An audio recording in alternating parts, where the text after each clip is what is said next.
म्हणले साला माझ्या मागे लागू नको, रिकामे धंदे करू नको. आता गिरीश भाऊंचं काय आम्हाला माहित नाही पुढचं, म्हणजे आमदार आहे का खासदार आहे मला काही माहित नाही. तसं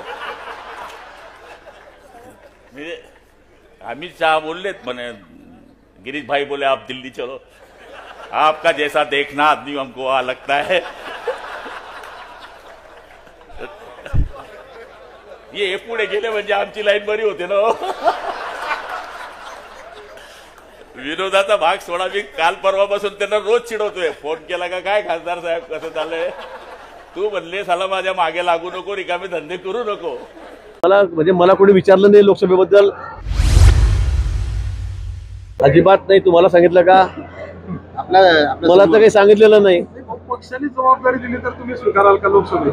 प्रश्नच नाही. पक्षाने सांगितलं लढा तर लढू, पक्षाने सांगितलं नका लढू, पक्षाने सांगितलं दुसरीकडे संघ परिवार जाऊन काम करा, तर ती माझी तयारी आहे. मी काही हे नुसतं राजकीय बोलत नाही. पण तुम्ही इच्छुक आहात? नाही, मी सांगितलं पक्ष जो जबाबदारी देईल ती. मला कोणी विचारलं नाही लोकसभेबद्दल. तुमच्याकडून ज्या बातम्या येत आहेत की आमचे मित्र प्रेमा खातर आमच्या अशा काही बातम्या सांगतायत, बोलतायत, जाहीर बोलतायत गुलाबराव, पण हा एक गमतीचा भाग आहे. मला कुठे विचार झाली ना, माझं नाव कुठेही या लोकसभेच्या यादीमध्ये किंवा चर्चेमध्ये नाहीये. देश विदेशातील प्रत्येक घडामोडींचे लाईव्ह अपडेट मिळवण्यासाठी आता साम टीव्हीच्या सर्व सोशल मीडिया प्लॅटफॉर्मला लाईक, फॉलो आणि सबस्क्राईब करा. तसंच सर्व नोटिफिकेशनसाठी बेल आयकॉन प्रेस करायला